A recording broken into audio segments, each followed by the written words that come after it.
Welcome to our channel. Today, we have a gripping and emotional story titled, Shattered Trust, the pain and redemption of a cheating wife story. This tale follows Jake, a man who thought he had it all until he discovered his wife Emily's betrayal with his best friend. As Jake navigates the overwhelming emotions of rage, sorrow, and disbelief, he embarks on a journey of revenge and ultimately, redemption. Join us as we dive into this powerful narrative of love, loss, and the challenging path to forgiveness. Stay tuned for an unforgettable story that will keep you on the edge of your seat. I thought I had it all, a perfect life, a perfect love. But I was wrong. One fateful day, I came home to find my beautiful wife, Emily, in bed with my best friend, Michael. The betrayal hit me like a freight train.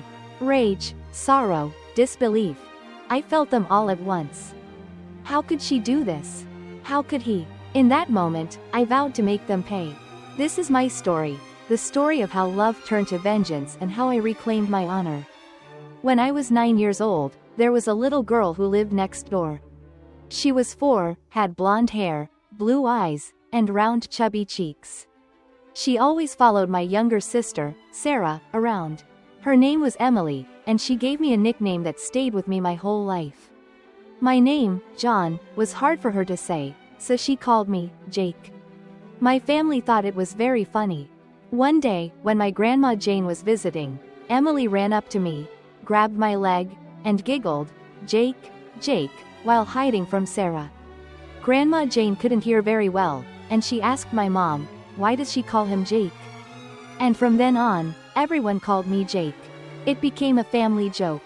We had a big family, Irish and French Catholic, with 14 aunts and uncles, 3 grandparents, and 58 first cousins. Our family had lots of common names like James, William, Robert, Donald, Mary, Jane, Margaret, Jenny, and Jean, but there was only one Jake. That nickname made me feel special, but the same girl who gave it to me would later take away that feeling from my broken heart. But I'm getting ahead of myself. When I turned 14 and Emily was 9, my dad had to go to Afghanistan for Operation Enduring Freedom. He was in the army, working to clean water and was supposed to be safe, far from the fighting. After weeks of training, he came home for a short visit before leaving. On his last day, he took a walk with me. "Jake, I don't know how long I'll be gone. Maybe a year. You need to take care of your mother and sister. Your mom has never been alone." I didn't really understand, but I told him, "Sure, Dad. We'll be fine." I felt almost grown up at 5 feet 10, only a bit smaller than Dad. "You'll move back to Mountain View to be with the family. Your mom will need their help. You can stay in the old cabin." I couldn't believe it. I was about to start high school and didn't want to leave my friends and team. The decision was made without me. At the airport, I was still mad. Dad noticed and pulled me aside. "I know this is hard. Life is hard sometimes. You have to be strong for your mother and Sarah. I'll be back soon, son." For Sarah, it was an adventure. For Mom, it was a chance to be with family. For me, it was hard. I liked the small town and the outdoors, but leaving my future behind was tough. "It's just a year," I told myself. But for Emily, it was the end of the world. She was always crying and clinging to me. She had a crush on me, which was cute before, but now felt sad. When we were about to leave, it took me 10 minutes to get her to let go of me. I hugged her and promised, "I'll be back soon, Emily."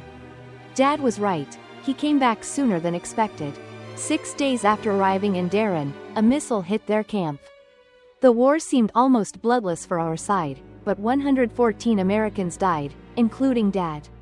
We returned to Santa Clara to sell the house and visit other families from Dad's unit. There was a lot of sadness and anger.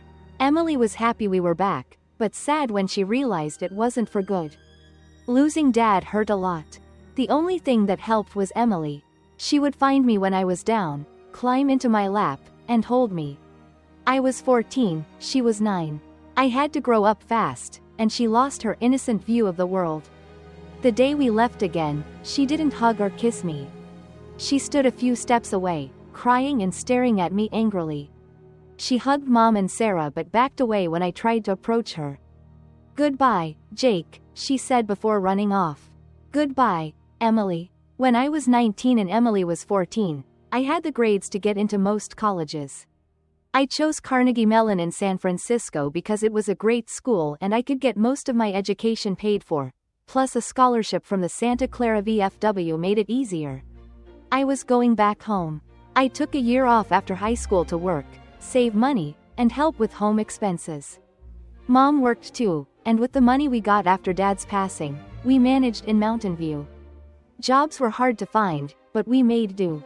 A third of the people in our town drove over an hour each way to the city every day. It had been 5 years. I hadn't thought about Emily much in the last few years. The first couple of years after moving, I was a loner. I hid in my books, played sad songs on Dad's old guitar in my room, and kept to myself.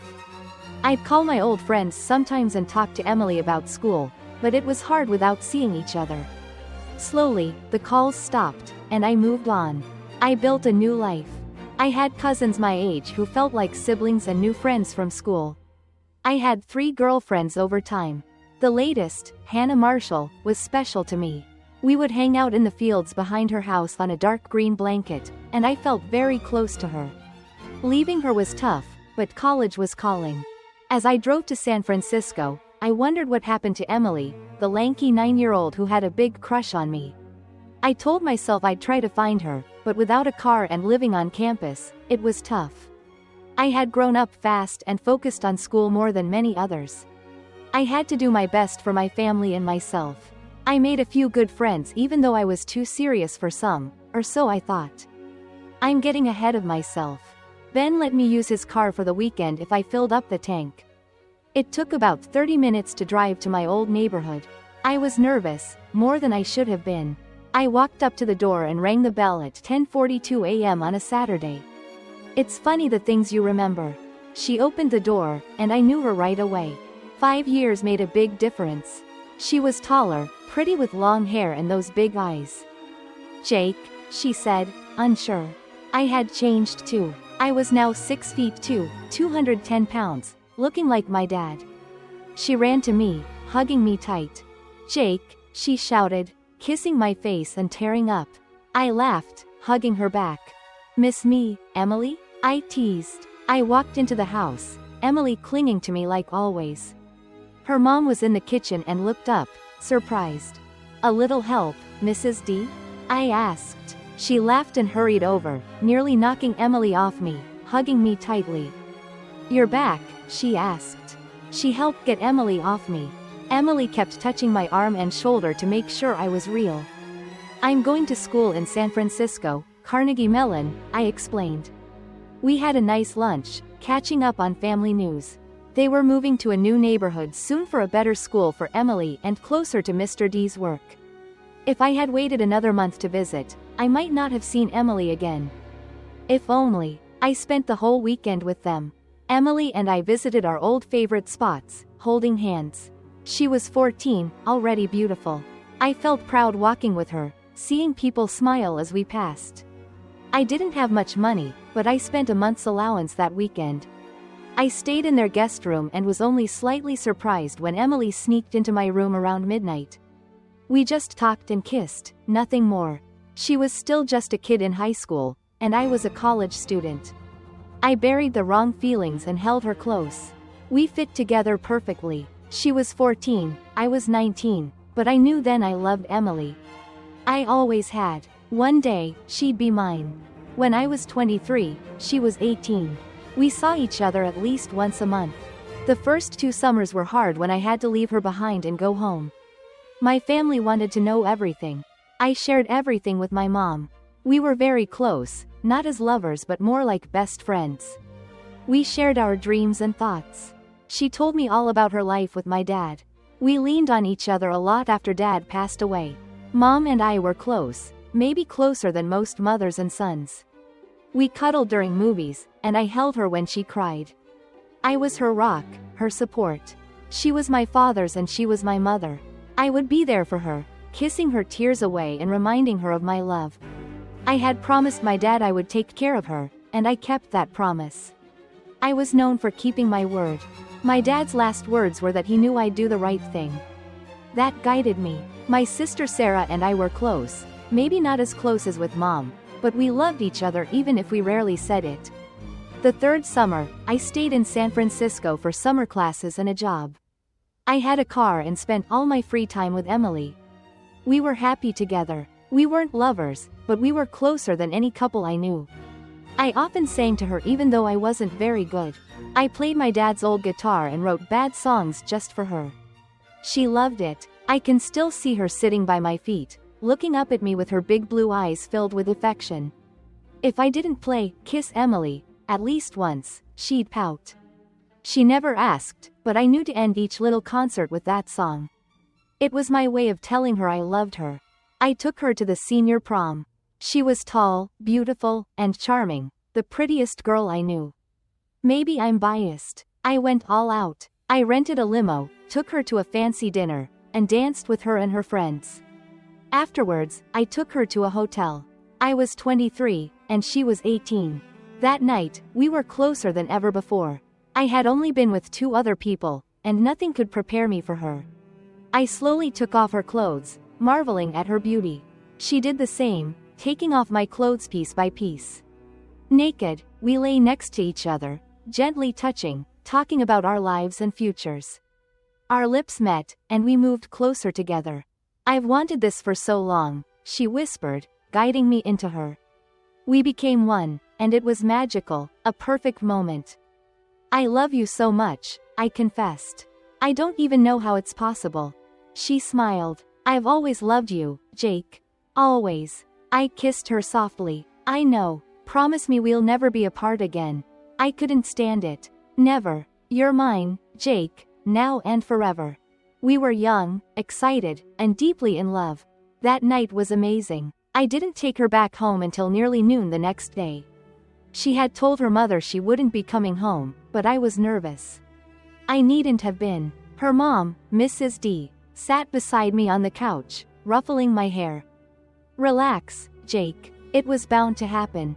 You were hers since she was 4 years old. I think everyone knew it but you." I turned to her father. "Mr. D, I want to marry your daughter. I'll graduate in less than a month and already have several job offers. I love her and promise I'll give her the best life I can. Yes, we have a big age difference, but we're in love."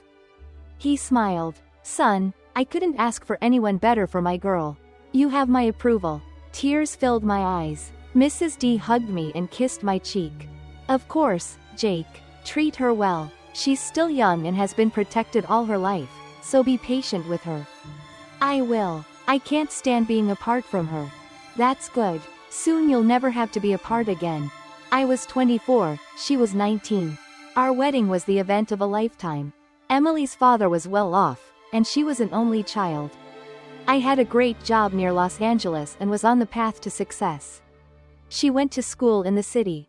We didn't live together but spent every weekend together. She fit well into my large extended family. They adored her, and she seemed to feel the same. Her parents paid for the wedding and didn't mind that over 200 guests were from my side alone.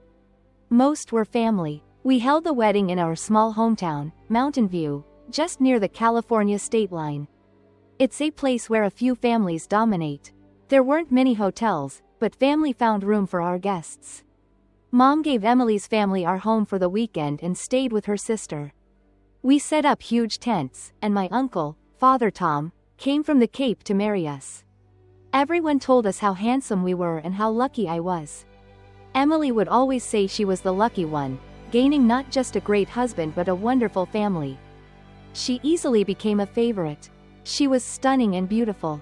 Any man would notice her. Some might be nervous about the attention she got, but not me.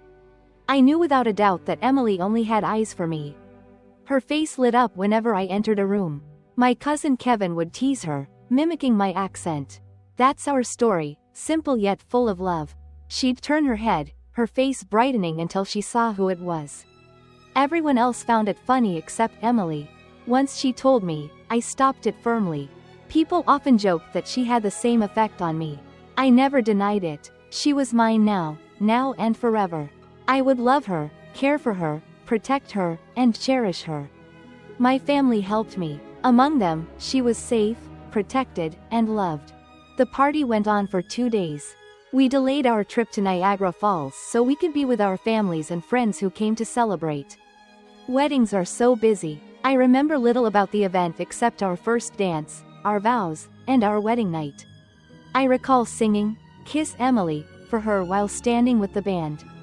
I was in a dreamy state most of the time, but I'll never forget the image of her sitting on the edge of the stage, my sister adjusting her gown with that familiar look of love on Emily's beautiful face.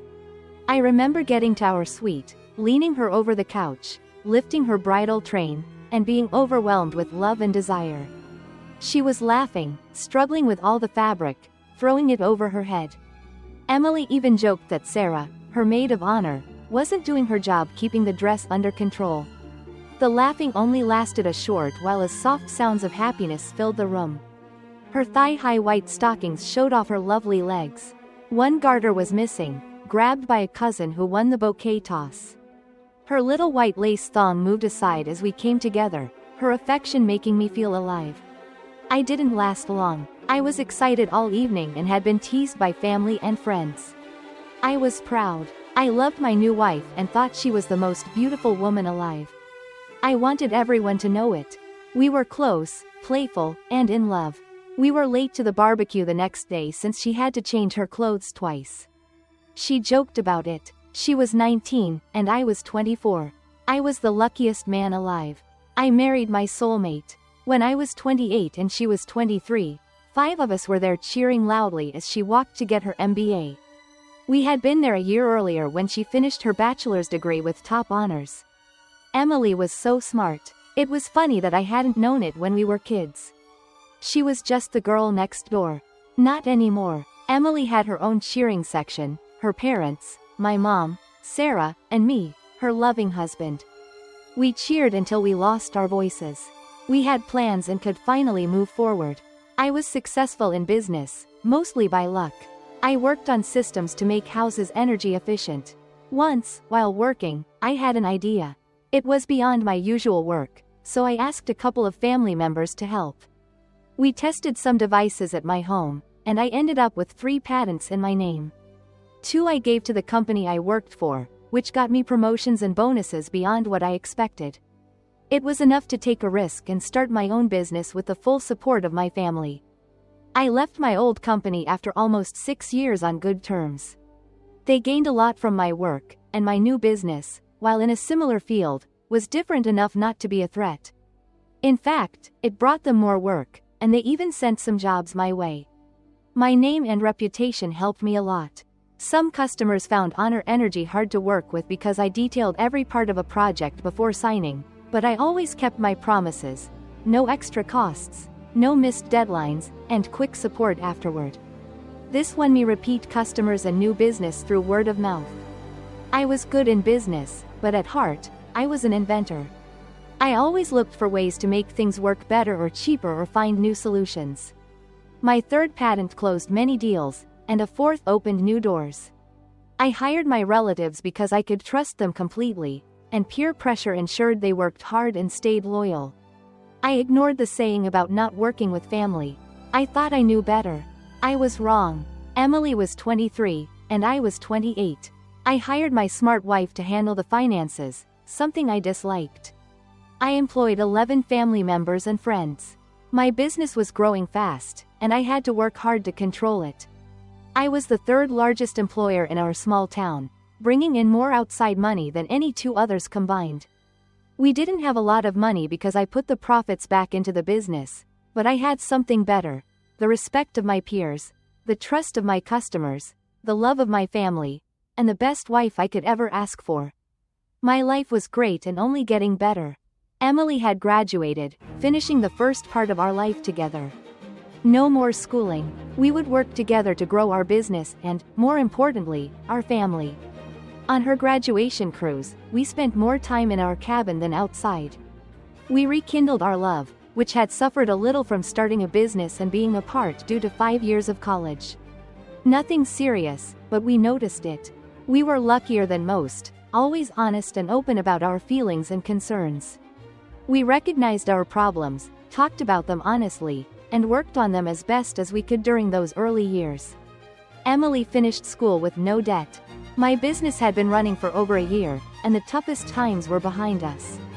I wasn't carrying all the risk alone anymore.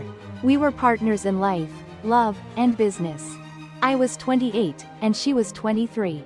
2 weeks after our second honeymoon, I found out I was going to be a dad. I was 33, and she was 28. Our life seemed perfect, or so I thought. My business had grown to over 50 employees, mostly extended family members. We were important in our community, bringing in money, visitors, and extra business. My wife was close with my extended family. Our 2 kids, Grace and Ethan, were happy, loving, and a bit spoiled. Life was busy, as expected. After Grace was born, Emily worked fewer hours to take care of her. After Ethan was born, she stopped working to be a stay-at-home mom. She still helped by giving advice and managing the money. The business kept me very busy. It was hard supporting myself and half of my extended family. With Emily working part-time, I took over many of her tasks. I traveled more, including trips overseas to meet with our suppliers. I not only managed the business but also worked on my inventions as if that was another full-time job. I handed off a lot of daily responsibilities to my cousin Kevin, who had helped me with my first designs when I moved to town after Dad's death. Cousin Kevin was one of my new friends who helped me settle in. We'd been best friends since I was 14. He was smart, hardworking, and trustworthy, even though he teased a lot. I trusted him to make good decisions for the business and to handle hiring because he knew everyone. Emily and I lived comfortably but not extravagantly. Her car was a bit nicer than most, but I drove a 5-year-old Ford truck. Our house was custom built on the edge of town with nice features but wasn't huge. It was about 3,500 square feet with a 3-car garage and a nice yard. No tennis courts, no pool, no long driveway. Just a nice home on a picturesque lot. We could afford more, but we were happy living simply among family and friends. Life was good. Our marriage was strong, though we didn't get as much alone time due to our busy lives and 2 kids. We were still deeply in love. It was a Thursday night, 3 days before I had to leave for China on a 10-day business trip. We had put the children to bed, and Emily came into my study wearing a new nightgown that explained part of her recent shopping trip. She leaned against the doorframe. Long night? I turned off my computer. The numbers could wait until morning. Standing up, I smiled and walked towards her. She giggled and ran off to our bedroom, with me chasing after her. We spent a playful and loving evening together, laughing and enjoying each other's company until we were both exhausted. Afterwards, she lay beside me, breathing hard. I stroked her skin. "That was amazing," she murmured, lips brushing my shoulder. "You're always amazing," I told her. She turned to look at me seriously and kissed me gently. "Are you happy, Jake?" Her question surprised me. "Absolutely. I have the perfect wife, 2 beautiful children, a successful business, and the respect of my friends and family. What's not to love? You spend so much time away from us. I thought we'd be spending more time together, not less, as things got better." She was right. I knew it, and I kept telling myself that after the next big project, I'd slow down. It had never quite happened. "Are you happy, Emily?" She gave me a sad smile.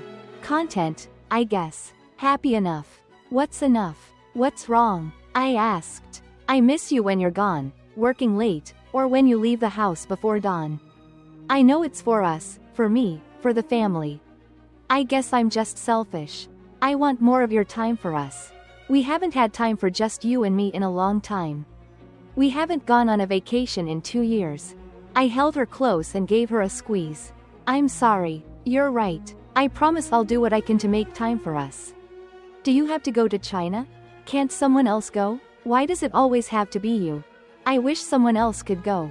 The last 2 times I let anyone else handle the vendors, things got messed up." "Make Kevin go. Isn't that part of his job? Let him earn his big paycheck, which he's always bragging about. Kevin keeps this business running. He's in operations, managing the people. I don't think he could handle this." She seemed frustrated. "Why does it always have to be you? You make the big decisions, you get the customers, you keep everyone happy, you create all the new products. If nobody in this town can do the job, Find someone who can. I rolled her over and kissed her softly. I'm so sorry, Emily. Your happiness is more important than anything to me. You know that, don't you? In my heart, I do. Sometimes my head wonders. When I visit our relatives and see the husbands coming home at 5:15 for a 6 o'clock dinner, and I know that you won't be home for hours, I wonder. When you're gone and I'm alone in this house with our kids, I wonder. When I go to a barbecue or a party and you're not there because you're solving some crisis or visiting a client or making something in your workshop, I wonder. I kissed her face softly, tickling her gently until she giggled. Never wonder. You are everything to me. Promise? She asked anxiously. I've been yours since you were 4 years old. You know that. She giggled again and lightly bit my lip. Everyone knows. The playful nibbling made me feel warm inside. I pressed against her. Give me a few more months. There will be changes. I've got several things going on. I'm trying to slow it all down. Let me finish this trip, close these last couple of deals, and you and I will take off for 2 weeks. Anywhere in the world you want to go. Just the two of us. You're bribing me, she teased, pushing back against me. I am. I want it as much as you do. I feel too much responsibility toward this town and my relatives. They need to make do on their own. I can't support the whole place. I'm going to cut back. I promise it's already in the works. She smiled and hugged me tight. Love me, Jake. I did, long and slow, holding her, kissing her, doing my best to let her know that she was all that mattered. I could make those promises because they were true. I had 2 new patents in the works. Our most important current one was 3 years from expiring. I was negotiating with a big company to transfer it to them for a good amount of money. One of my new patents would do a similar job better, and we'd have another 7 years of protection.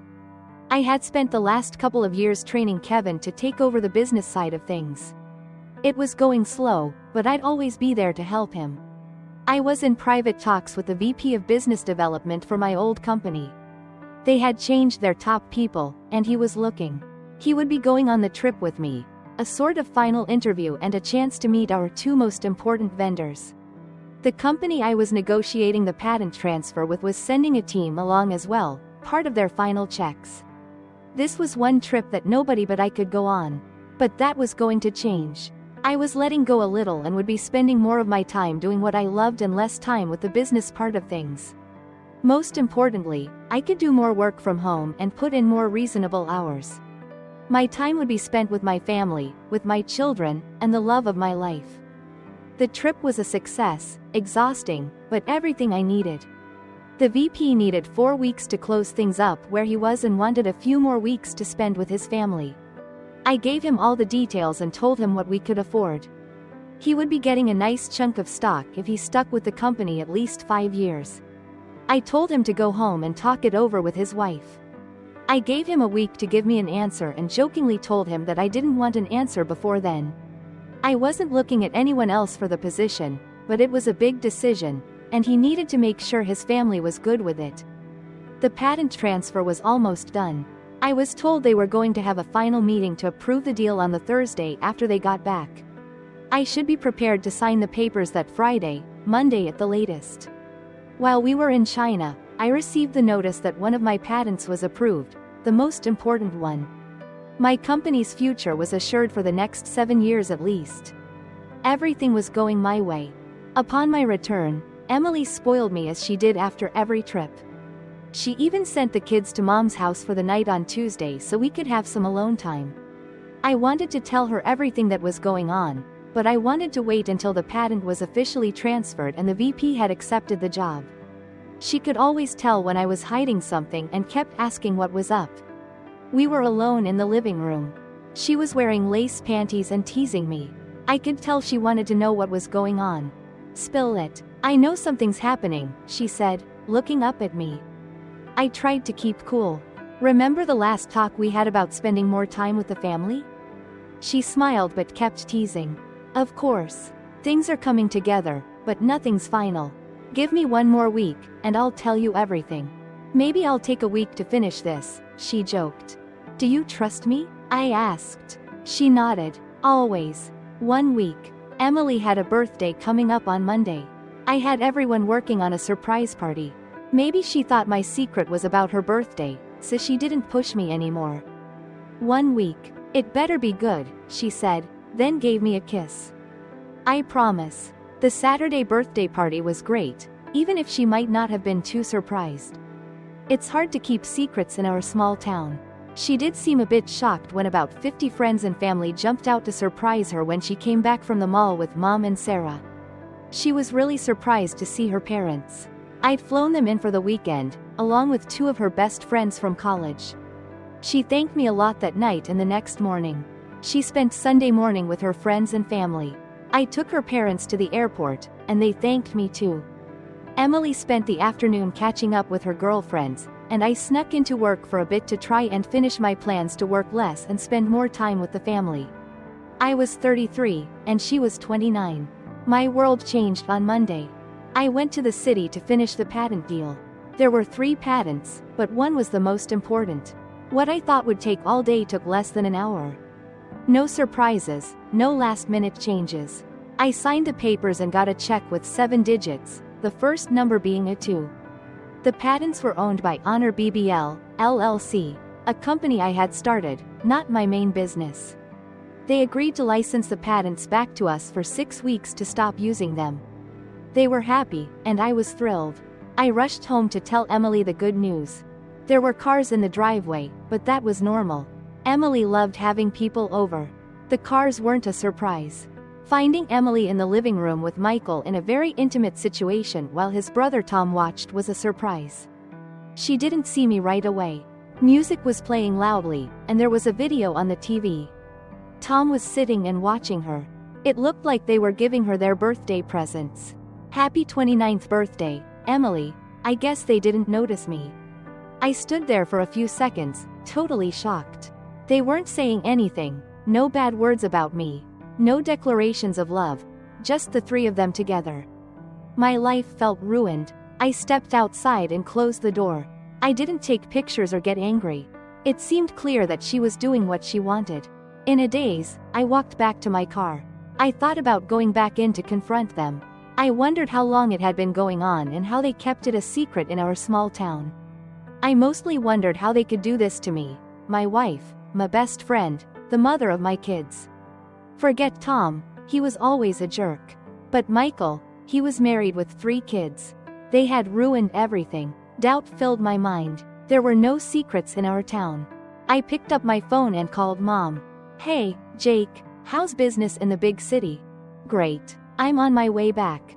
I couldn't reach Emily. Do you know where she is? Mom didn't pause. I think she's with Sarah, getting a makeover. She left the kids with me. When are you coming back? I'll let her know when she calls. Alarms rang in my head. Never mind. I'll surprise her. Got some big news today. Mom responded quickly. That's great. Can you give me an idea of when? Are you still in the city? My heart raced. No secrets in our town. Call me paranoid, but I felt sure Mom was covering for Emily. My own mother. Yeah, but I have some things to do first. It'll be a while. Mom sighed in relief. You just be careful. I'll kiss the kids for you. I hung up and made a quick decision. I opened the side door to the garage and lifted the garage door by hand. This way, the opener wouldn't make any noise, but I doubted anyone would hear it anyway. In less than 5 minutes, I poked holes in all 3 gas tanks. It was easy. I put some strong nails on my floor jack and lifted it under the gas tanks. After that, I took a can of gas and poured it between the 3 cars, the 2 in the driveway and Emily's in the garage. I grabbed a spare propane tank for the barbecue and opened the valve between Michael and Tom's cars. Then I turned my vehicle around, left it running, took a flare from my emergency roadside kit, lit it, and threw it into the leaking gas. I jumped into the truck and drove away. I wasn't 50 yards away when the explosion started. I was sure nobody would get hurt since the garage was separate from the house. If I was lucky, the fire might spread to the house. Michael should have enough time to get out and save everyone, though. While driving to work, I called Alex. I sadly told him the company might shut down and he shouldn't take the VP job. He had many questions, but when I explained that I wouldn't be part of Honor Energy anymore, he understood. I told him I'd send him a check for the time he worked with me in China and for his trouble. I also assured him I'd consider him for any future business. As I left, I saw my sister's car turning up my street. Any doubts I had about my mom and sister being involved vanished. I saw the volunteer fire truck drive past me on its way to the fire. Ironically, it was a truck that Honor Energy had donated to the town. When I arrived at the warehouse, I ignored all greetings and went straight to my office. My cousin Laura, our admin, asked if everything was okay. No interruptions. Not for anyone, not even the president. Got it? She nodded, looking scared, and closed the door. It took me about an hour to transfer what I needed. I had offshore accounts for most of our international business. It was partly to save on taxes. I moved all the money to another Cayman Islands account for Honor BBL, LLC. I called our two biggest customers to apologize that we couldn't complete their projects and told them I was stepping down for personal reasons. They were upset, but I assured them I'd return all their money. Henry Thompson from Thompson's Luxury Homes didn't take the news well. He was one of my first clients and a friend. After a long talk, I agreed to supply him with the materials he could only get from us, plus an extra 10% just in case. I promised to transfer all designs and knowledge needed for his project to the company of his choice. "Jake, it's me you're talking to," he said slowly. "What's going on? This isn't like you. You'd never bail on a job." "I can't stay," I admitted. "Personal issues." "Forget personal issues," he snapped. "You're the best. You can't let some small stuff ruin your business." I laughed bitterly. "Small stuff? My right-hand man is with my wife." "Impossible. Emily adores you. Somebody's lying to you. Look into it. Maybe you're right." Why believe my own eyes? I only saw her on him in our living room while his brother waited. My mom and sister covered for her, watching the kids and lying about her whereabouts. What could I be thinking, right? I should go look again. He was quiet. "I'm sorry, Jake. I can't believe it. If you need anything, call me." "I mean it. I appreciate it. You're a great customer and friend. Sorry to dump on you. Forget the business. Do what you need to. Promise you'll call me soon. Visit if you can." I felt choked up. This man stood by me when my own family betrayed me. "I will. I've got to go. Lots to do before the sheriff gets here." I wondered why I hadn't heard from Uncle Tom, Dad's brother. He understood. "Good luck, and I'm sorry you're dealing with this. Call when you can." I phoned the company attorney and after some effort, got him on the line. I explained what I needed and turned away all questions. He was hesitant at first but finally agreed. I told him I needed everything done by the end of the next day and offered an extra $10,000 if he met the deadline. He assured me they'd find a way. I finished the essential and was surprised no one had called my cell. I walked out of my office, and Laura quickly hung up her phone. "No calls for me?" I asked. She shook her head. "No, sir." "Fine. Tomorrow at 11 a.m., I want a company-wide meeting in the warehouse. Everyone must attend, no matter their shift. Anyone not there will be fired. Set it up." She looked pale but nodded.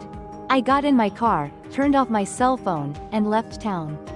I bought some new clothes and toiletries, checked into a nice hotel room, ordered room service, and thought about what I was going to do with my life.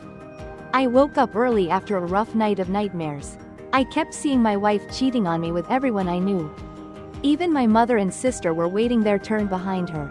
They were all in a factory, and sweet Emily was part of the assembly line where men took their turns with her. When Emily took a break, Mom stepped in. I felt sick and couldn't eat, but I managed to get a few things done that made me feel a little better. At 11:05, I rode my new Harley to the office. Maybe I was going through a midlife crisis.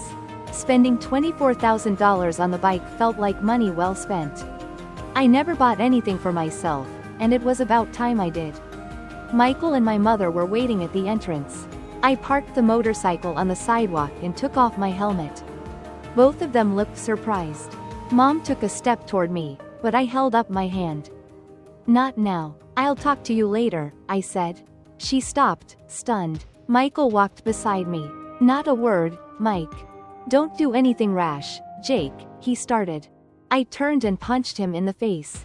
He staggered back, stunned. I told you, not a word, Mike. I walked to the warehouse, ignoring everyone who greeted me, and stepped up to the platform. The room went quiet. There was a microphone, but I didn't need it. There were only about 50 people there. I knew everyone who worked for me. I had interviewed and hired each one personally. I saw Laura in the crowd. Aaron and Misty, they're fired. 2 weeks severance plus 1 week per year, I said. Laura paled, then nodded slowly. Does anyone here not know why I'm here today? I asked loudly. Some people mumbled, and about 10 raised their hands. You folks step over there, I said, pointing to the side. I'll make sure you're filled in later. I nodded to Laura to take care of it. It took a minute or two for them to move. Excellent. I have a simple question for all of you. I expect complete honesty. I think I deserve that. I've treated you all with respect and mostly as friends. People murmured and nodded. Who here suspected or knew what was going on with my wife? My uncle, Tom, stepped forward. He was one of my first hires and ran the floor. Are you going to fire them? I shook my head. Nobody else is being fired. I just want some honesty for once. Isn't there any honor among you? Uncle Tom stepped closer. I'd say almost everyone had some idea. Nobody wanted to hurt you. We figured she'd get it out of her system and straighten up. No one wanted to break up your marriage. Why don't you and I talk about this privately? I turned away. I'll ask one more time. Who here suspected or knew what was going on? Almost everyone eventually raised their hands. It started with just a few, including Uncle Tom. Soon, most had their hands raised. Laura's hand was up, and so was Hannah Marshall's. Few could look me in the eye. Thank you for your honesty. I wish things were different. Maybe someone could have stopped it. Someone could have told me privately, and things could have been different. As you can imagine, I can't work with people I consider disloyal, disrespectful, and untrustworthy. Uncle Tom stepped forward again. You promised nobody would be fired, he said flatly.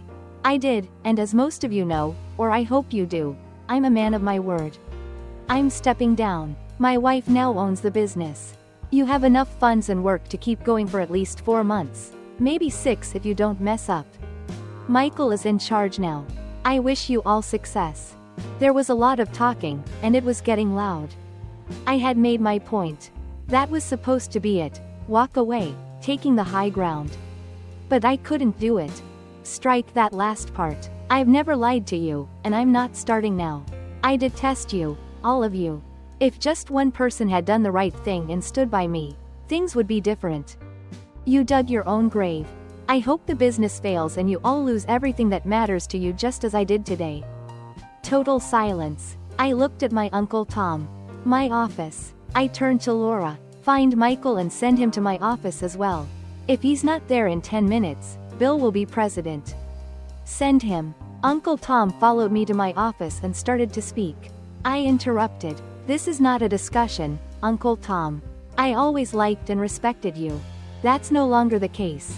You betrayed me like everyone else. This is business, and we won't talk about anything else. Understood? After he asked, maybe I have other things I need to do. Don't ask. He nodded sadly. We only had to wait a couple of minutes before Michael came in. He had a swollen lip and some tissue paper stuck in his nose. I almost smiled. Sit, I told him. Jake, it didn't mean anything, he began. You have to shut up and sit. Don't make me come across this desk. He sat down. Today is my last day here, Mike. The company is yours to run in my absence, unless Emily decides otherwise. I'm giving her the business. His surprised face was unforgettable. Emily will handle the money. She knows the business well. Mike, you're in charge of daily operations, sales, and marketing. Tom, you manage the floor. Important changes are coming. He nodded, looking serious. Honor Energy can't use the conversion controller assembly in 6 weeks. We lost the patent and firmware rights. You need to find another solution. Uncle Tom looked shocked. But that's the core of our business. Not my problem. I'm no longer part of this. In 6 weeks, you can't make them anymore. If I were you, I'd make as many as possible before the deadline. Work around the clock. Do whatever it takes to get materials, even pay extra. After that, find a replacement. It's up to you. Uncle Tom slowly nodded, deep in thought. Carlisle is not a customer anymore. Stop all production for them. Thompson isn't either, but we will give them the materials I promised. I handed Uncle Tom a printout. Deliver it to Henry Thompson in person within 3 days. I'll do it myself, Uncle Tom said. Good. I turned to Michael. Here are the passwords, accounts, and keys. I gave him a sealed envelope. I'll work with Emily to finalize the transfer, but she already handles most accounts. I just need to remove my name and give her limited power of attorney. You have enough funds to keep things running. There will be challenges, but it's your problem now. I stood up and left the office, ignoring Uncle Tom's extended hand and Michael's questions. I got on my motorcycle, heading to see what was left of the home I built for my love. There was only twisted metal and burned ground where Michael and Tom's cars had been. The garage was mostly gone, collapsed on Emily's Volvo. The fire had damaged the side of the house near the garage but didn't spread further. A work crew was there, fixing the burnt entry and laundry room, boarding up broken windows. I walked inside, surprised there was no police tape. No one was home. I looked around, thinking about what to take. Sadly, I only wanted pictures of my kids. I grabbed photos from an album and left everything else. Starting over, I realized how little I needed. I regretted throwing my phone away in anger, so I went to Martinson's and bought a new one. I called my mother. Jake, where are you? We need to talk, she said, out of breath. I'll be at your house at 7 o'clock. Make sure Emily is there. Thank God. You'll talk, right? This isn't some revenge. No, we'll talk. Have her bring the kids there too. They're here. You can come see them now. They miss you and don't understand why they can't go home or why you're not here. I'll see them at 7 o'clock. I hung up. I went to the Harley dealership. They had finished installing new tie-downs on my truck and showed me how to use the motorcycle ramp. I loaded my bike on the truck, packed up the ramp, and went to the store, ignoring the whispers around me. Returning to the office, my papers had arrived earlier than expected. Laura handed them to me. Anything else I can do for you, Mr. Nolan? I shook my head coldly. No, you've done enough, Laura. I expected better from you. I thought you were loyal. She had tears in her eyes. I thought I was doing the right thing. Nobody wanted to see you and Emily breaking up. We tried talking to her. I swear, I believe you, but you should have talked to me, supported me. You betrayed me. It hurts more from you. I won't make that mistake again. She sat down, crying, as I walked away with the papers. I ate at a diner, knowing I wouldn't eat at Mom's house. It was a business visit. I expected some empty excuses and apologies, but I'd let them talk before finishing what I had to do. My cousin Emma served me roast beef and fries. She sat down across from me. Take her back, Jake. Forgive her. It doesn't have to end like this. I'm eating, Emma. I don't want to talk about it. Come on, Jake. We're family. We love you both. You can work this out. I put down my utensils. No, Emma. I have a failed marriage with a woman I don't know if she ever loved me and kids I'm not sure are mine. My mother and sister betrayed me. Friends and family took her side. I have no family now. If you keep pushing, I'll leave. She stood up angrily. You are family. That's not something you can choose. We care about you. I didn't reply. The fries were pretty good. I was annoyed when another so-called family member sat down across from me. Jake, he greeted. Uncle Jimmy. I took another fry. He looked nervous. I don't want to interfere. I just wanted to say I'm sorry. I should have told you what little I knew. I raised an eyebrow. What did you know? He shrugged. She started acting wrongly about 3 months ago. She was flirting with Michael more than she should have, especially in public and at some parties. He was all over her, and she didn't stop him. When you went on that trip to the West Coast, people said she spent a lot of time with him at your house. It was just a rumor, but it seemed true, and I should have told you. Then there was a lot of gossip. It's hard to understand how you and his wife didn't find out. I thought their thing would end long before this. He took a deep breath. I was such an idiot. I let some people talk me out of saying something. On your trip to China, they were even more open. He missed almost every day at work, and they went out to dinner together twice, even holding hands. Jean asked me what was going on, and I told her my thoughts and what I'd heard. She got really mad at me. You know she's not from here and doesn't have the same twisted loyalties as others. He looked at me with tears in his eyes. I'm so ashamed, Jake.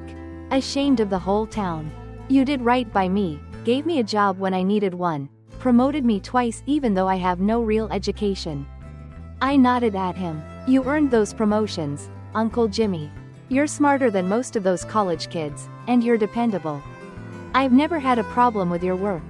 He shook his head. I understand, Jake. No problem with my work, but a lot of problems with me as a person. I let you down, and I'm sorry. He held his head in his hands. You're paying for my kids' college. You put 2 people every year through college. Even your own secretary didn't tell you what was going on. How am I supposed to tell my son his schooling is done because I, and everyone else in this town, have no honor? Don't tell Steven anything. He didn't do anything wrong. His scholarship is still good, funded from the start. He can finish his degree. He'll be a fine engineer. Uncle Jimmy wiped his eyes. That's all I wanted to say. You do what you have to. Forget the rest of them. I'm sorry I didn't do the right thing, and I'll always regret it. You deserve much better. Thank you, I told him. I meant it. He got up and stood for a second. Jake, I've known you a long, long time. I've never heard you lie, not even a small lie. I heard what you said to Emma. Don't start lying now, even to yourself.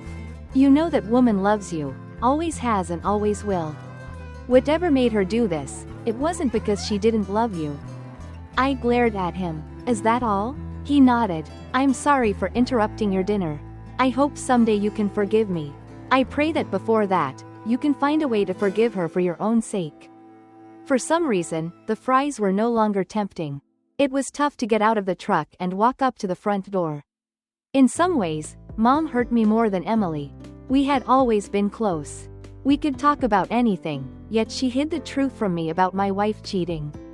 What happened to blood is thicker than water? I didn't know how to forgive that, not sure I could. I rang the doorbell and waited. After a minute, Mom answered. Why'd you ring the bell? I wanted to come in and talk, I said, waiting for her to invite me in. She looked at me sadly. You're always welcome here. It's your home too. You know that. Not anymore. Not after this. She looked angry. Are you coming in, or are you going to stand there all day? I turned and left. We'll do this some other time. Mom ran after me, grabbing my arm. No, we'll do this now. I pulled my arm away. Mrs. Nolan, you no longer have the right to tell me what I can or can't do. Understand that. When you can be civil, we can talk. Why are you acting like this, Jake? This isn't you. You're better than this. I'm not acting. I'm sick of her, you, and everyone else in this town. I just want to finish things up and leave this place behind. I walked to my truck, and she ran in front of me, blocking my way. Your children. Don't you want to see your children? Of course, I do. I will. If you or anyone else tries to keep them from me, I'll burn this house down and everyone in it. This whole town if I have to. She stared at me in shock. Why are you so angry? Why am I angry? You have the nerve to ask that? My wife cheats. My best friend is with her. My mother covers for her, and my sister too. The whole company knew and is siding with her. Why wouldn't I be angry? Stop, honey. You don't want your kids to see you like this.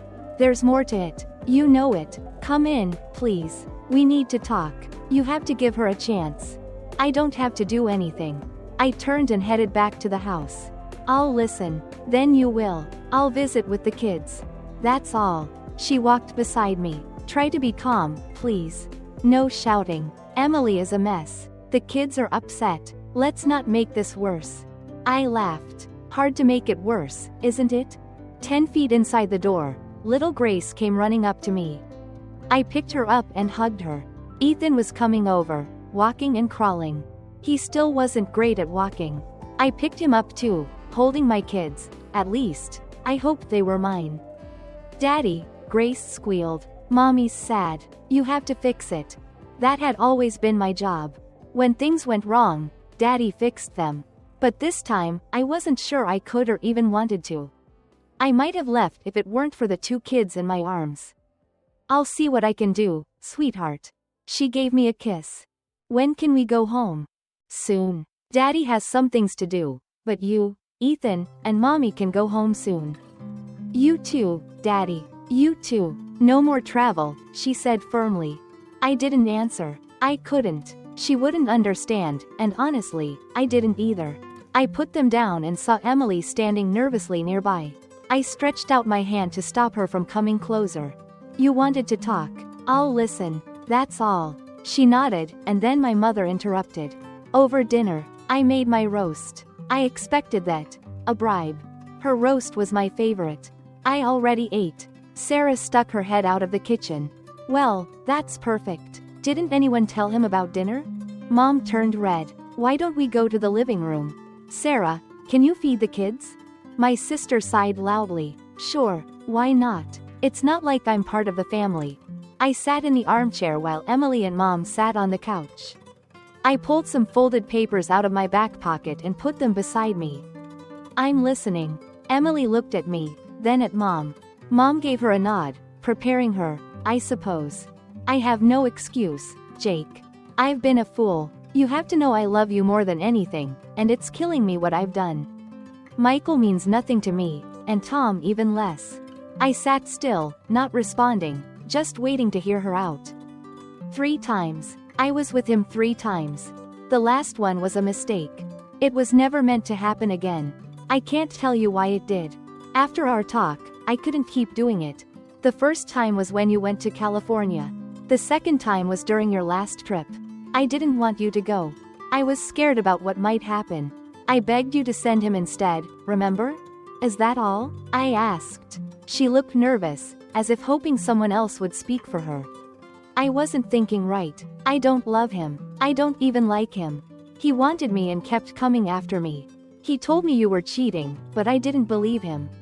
I knew you wouldn't. He was always flattering me, touching me, pushing limits. I don't know why I gave in. I was lonely, missing you, and he was there. I waited patiently. What are you going to do? She asked softly.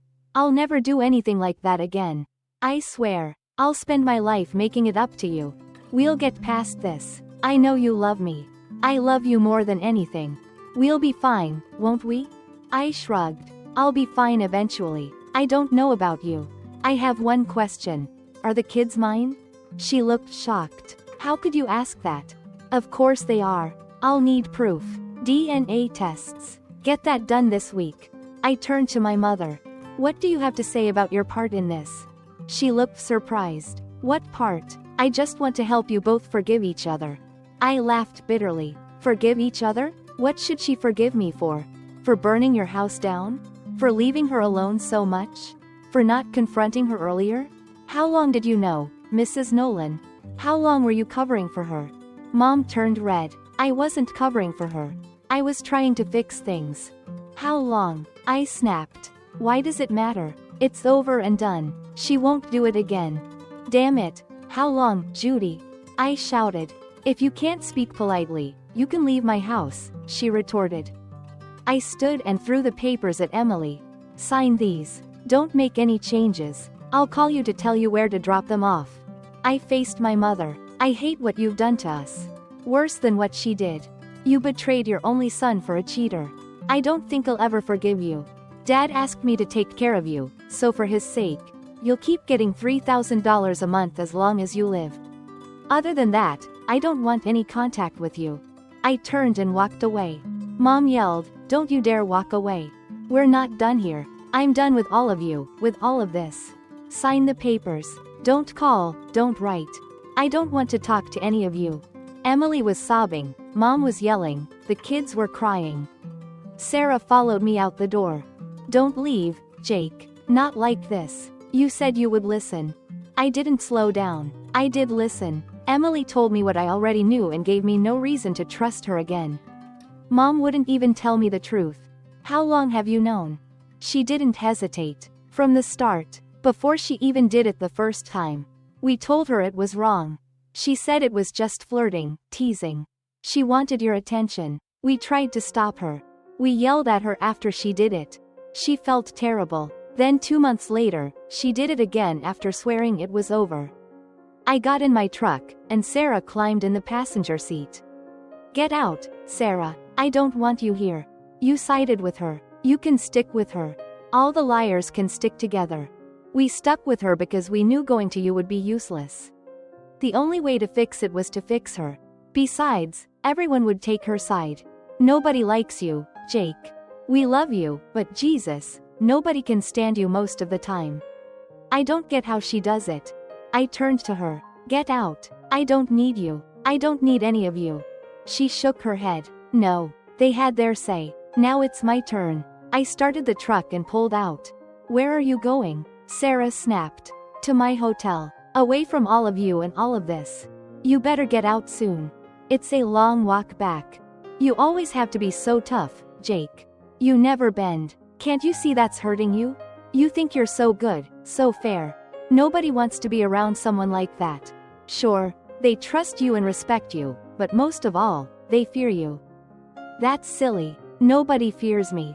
Clearly. You remember Cousin Robbie? You fired him for smoking pot on the loading dock. Of course I did. Using illegal drugs at work is obvious. To you, it is. He's family. You could have warned him, given him a break, but you fired him. I didn't fire his wife. I gave him 6 weeks' pay. I even offered to help him get into rehab. He was smoking 1 joint. That's all. That's enough. He knew better. He could have waited to do it at home, not at work. I can't accept that. What about Trey and Lisa?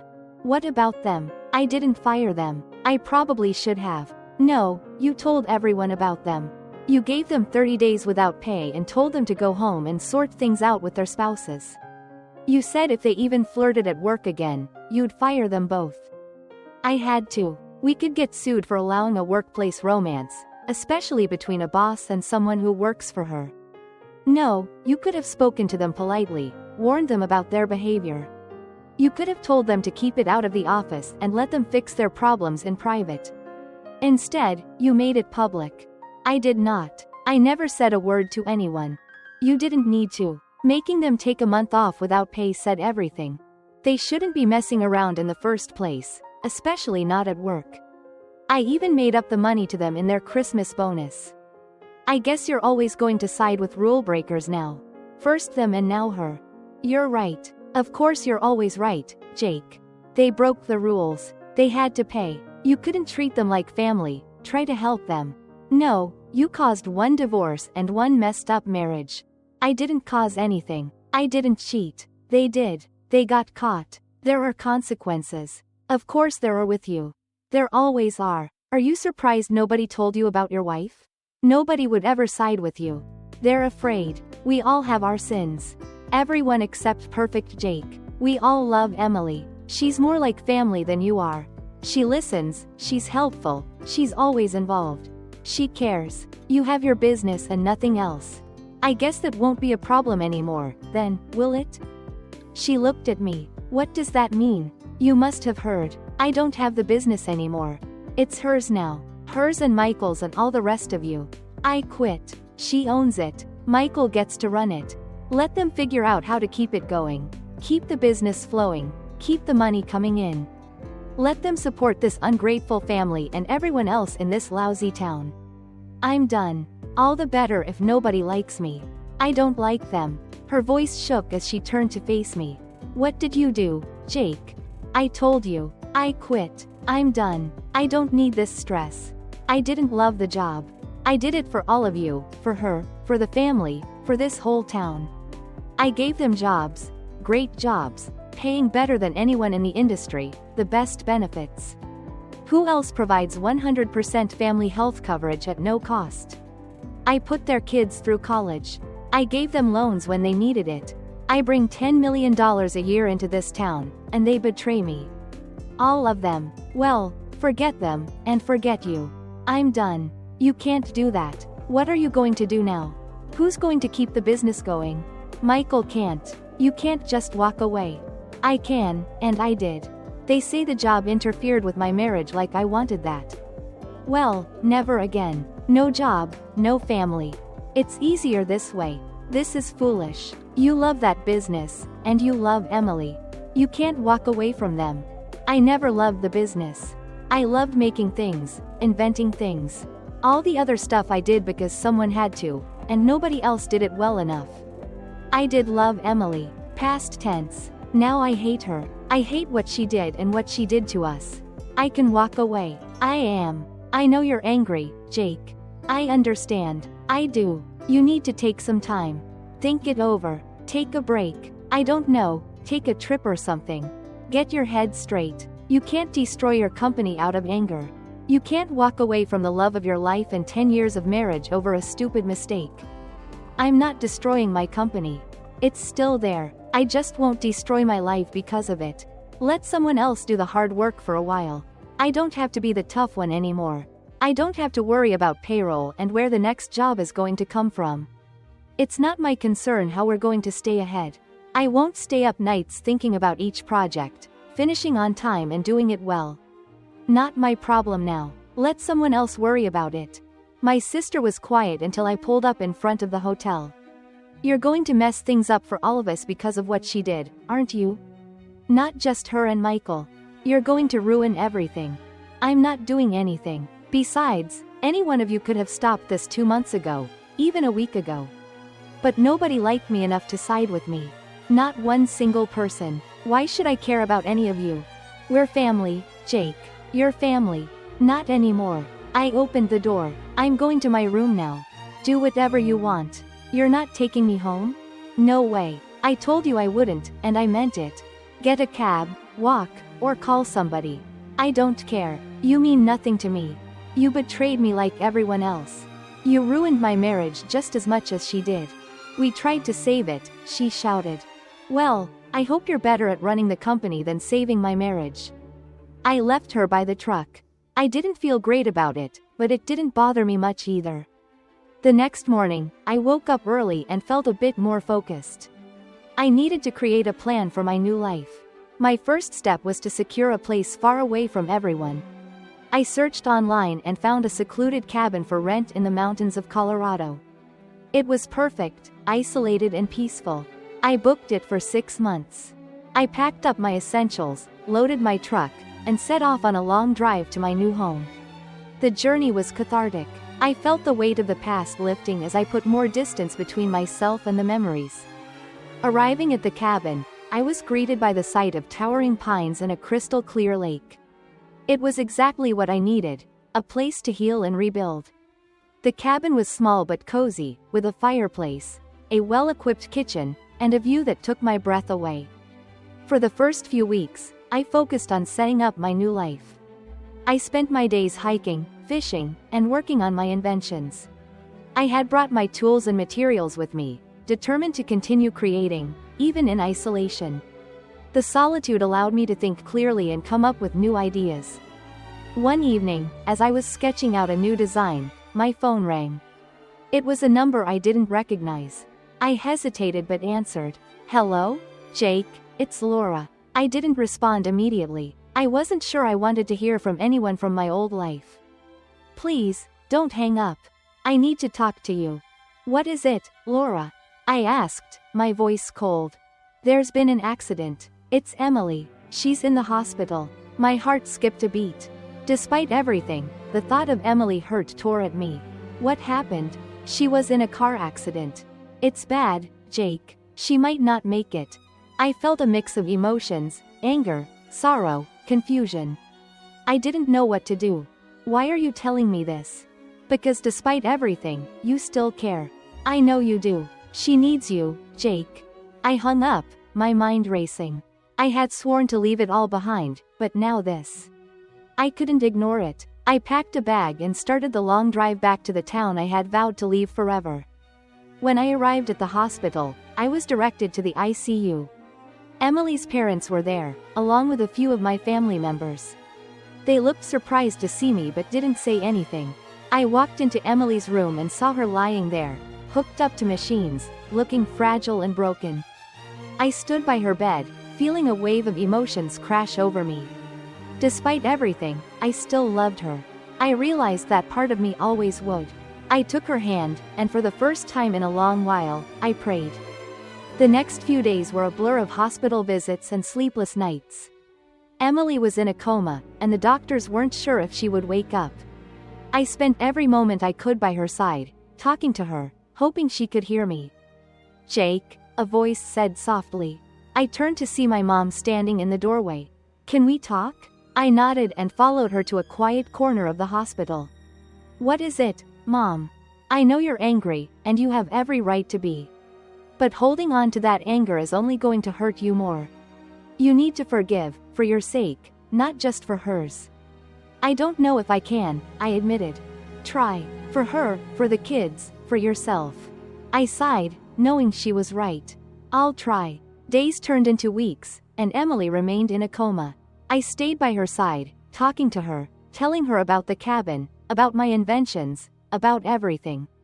One day, as I was holding her hand, I felt a slight squeeze. I looked up and saw her eyes flutter open. "Emily?" I whispered, hope filling my voice. She looked at me, confusion and pain in her eyes. "Jake?" "I'm here, Emily, I'm here." Tears filled her eyes, and she whispered, "I'm sorry. For everything." "Shush, don't talk. Just rest. We'll get through this together." As Emily began to recover, we talked more. We talked about our past, our mistakes, and our future. It wasn't easy, but it was a start. We both had a long way to go, but for the first time in a long while, I felt hope. Emily's recovery was slow, but she was determined.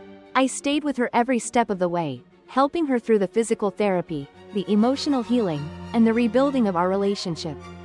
During this time, I also started to mend my relationship with my family. I realized that holding on to anger and resentment was only hurting me. I had to let go and move forward. One day, as Emily and I were sitting on the porch of our cabin, she turned to me and said, "Jake, I want to start over. Here, with you." I smiled and took her hand. "I want that too." We decided to make the cabin our new home. It was a fresh start, away from the memories and the pain of the past. We focused on building a life together, one step at a time. I continued to work on my inventions, and Emily started a small business selling handmade crafts. We found joy in the simple things, cooking together, hiking, and spending time by the lake. Our relationship wasn't perfect, and we still had our struggles, but we were committed to making it work. We learned to communicate better, to support each other, and to appreciate the love we had. As time went on, we welcomed more children into our family. Each one brought new challenges and new joys. We faced them together, stronger and more united than ever. Looking back, I realized that the betrayal and the pain had been a turning point in my life. It had forced me to confront my own flaws, to let go of the past, and to build a future based on love and trust. In the end, I found my way back to Emily, not because I needed to forgive her, but because I needed to forgive myself. We both made mistakes, but we also made a choice, to love, to forgive, and to move forward together. Our story wasn't perfect, but it was ours. And that was enough. Thank you for joining us on this emotional journey through Shattered Trust, the pain and redemption of a cheating wife story. We've witnessed Jake's heartbreaking discovery, his struggle with vengeance, and his ultimate path to healing and forgiveness. Through all the turmoil, Jake and Emily found a way to rebuild their lives and strengthen their bond.